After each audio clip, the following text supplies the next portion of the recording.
Baik, lanjut di berikutnya, yaitu ciri-ciri atau sifat masyarakat multikultural.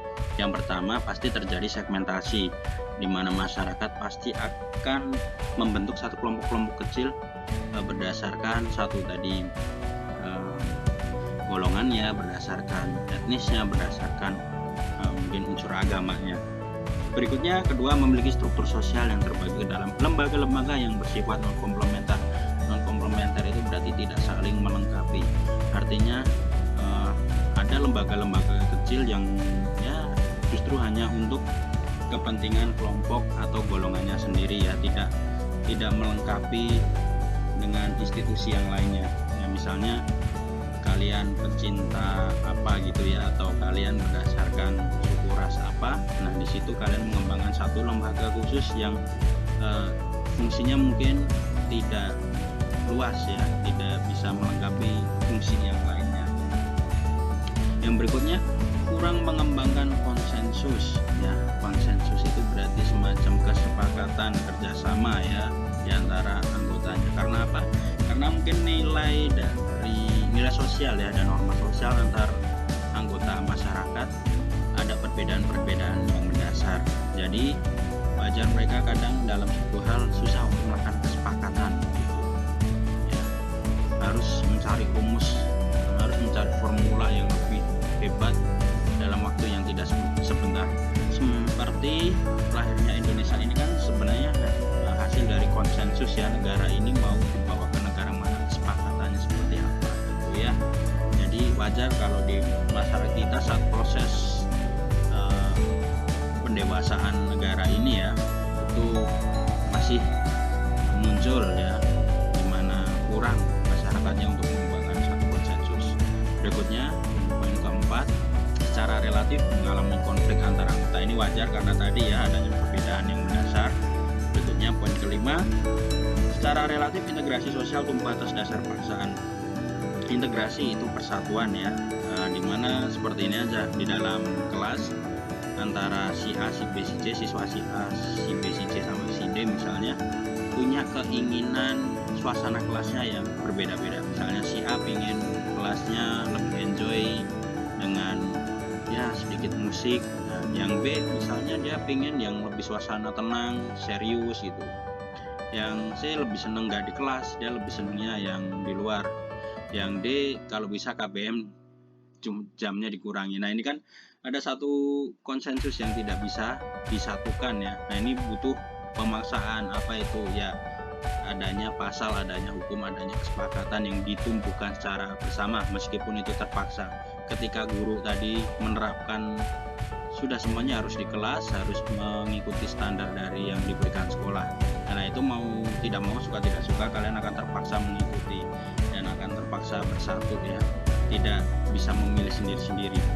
Berikutnya di poin 6, ya, ada ini temuan-temuan ahli sosial, ya, ada ketergantungan ekonomi di mana antara satu masyarakat dengan yang lain pastinya sangat memerlukan pertumbuhan atau perkembangan ekonomi, ya, di situ transaksi dagang dan sebagainya. Ini sebenarnya juga tidak hanya terjadi di masyarakat multikultural, tapi masyarakat multikultural biasanya sangat juga ketergantungan ekonominya sangat tinggi. Berikutnya, adanya dominasi politik oleh satu kelompok atas kelompok lainnya. Ini biasa, ya, karena sebenarnya dalam konteks politik itu memang ada istilah dominasi di mana kekuatan yang menguasai semua aspek, ya. Nah, di sini masalahnya hanya kelompok dan golongan tertentu saja yang akan menguasai politik. Itu wajar di masyarakat multikultural. Maksudnya itu memang menjadi ciri-ciri khas.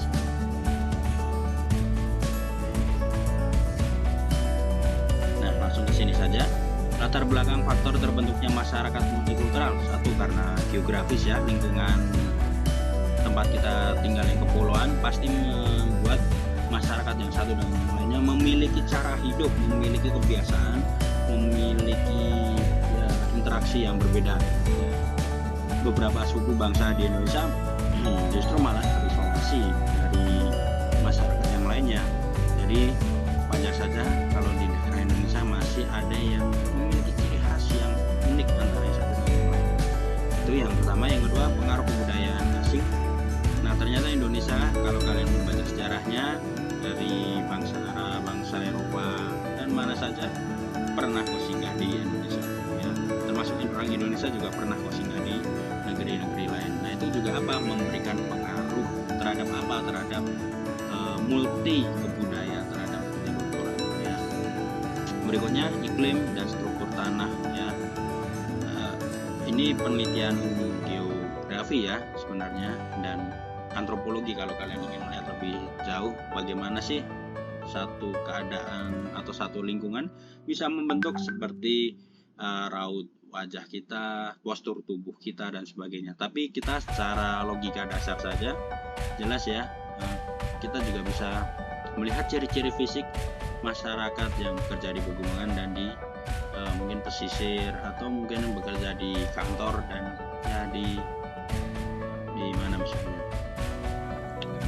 di jalanan ya, ada satu postur ya, artinya postur tubuh, atau masyarakat yang beriklim sedang ya atau beriklim dingin misalnya ya, masyarakat mereka mesti punya ciri khas warna warna kulitnya lebih terang ya, lebih putih.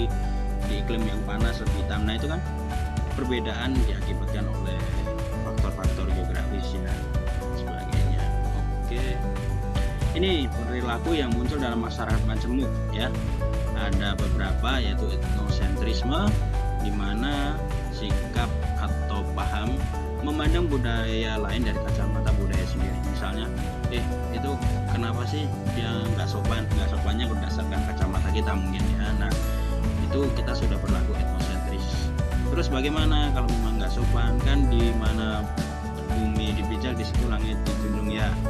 Oke, makanya wawasan kita terhadap satu kebudayaan itu penting ya, tidak hanya kebudayaan kita sendiri, karena kita hidup dengan multikultural. Jadi etnosentris tersebut bisa kita singkirkan kalau kita juga mau memahami budaya lain ya. Termasuk orang lain juga memahami kebudayaan dari kita. Jadi di situ terjadi dialek yang mencegah adanya etnosentris.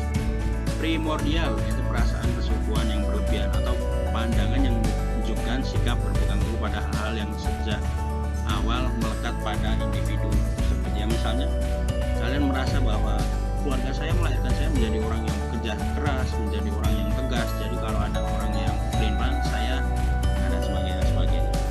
Apakah itu bagus ya?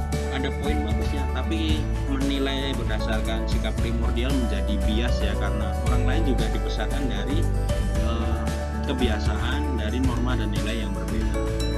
Sebenarnya nggak ada salah kalian punya teman yang keras, yang satunya lebih toleran, yang satunya lebih dan sebagainya. Nah, kalau di situ kalian bisa berdialek, sebenarnya masalah primordial dan etnosentris tadi bisa disingkirkan. Kronisme, sikap atau tindakan yang memperlihatkan keberpihakan dalam rekrutmen, ini biasanya terjadi dalam satu rekrutmen ya. Kalian misalnya sebagai panitia seleksi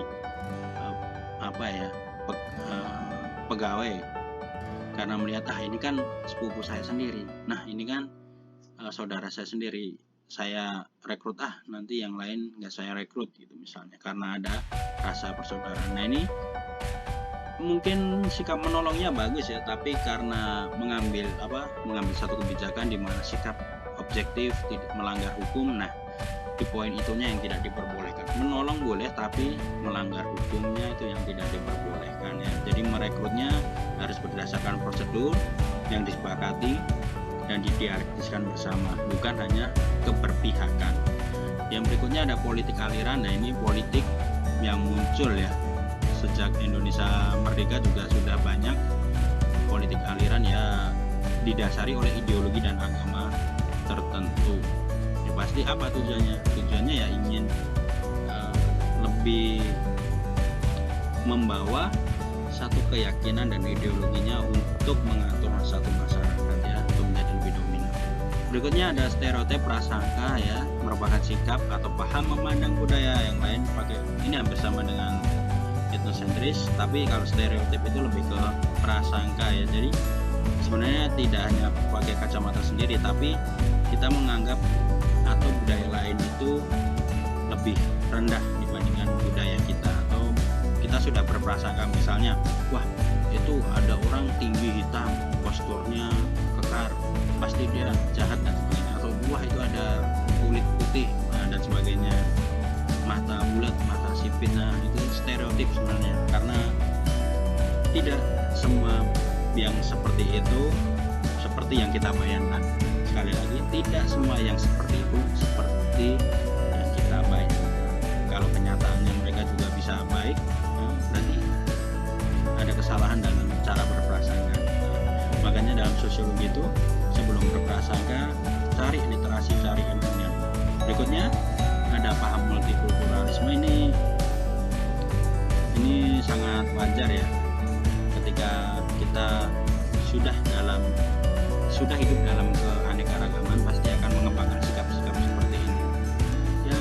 Artinya biasanya masyarakat yang sudah sampai taraf ini sudah bisa memaklumi adanya perbedaan, sudah bisa berdialog dengan masyarakat yang berbeda kebudayaan, berbeda tradisi ya, sudah tahu bagaimana cara menghormati nilai norma leluhurnya.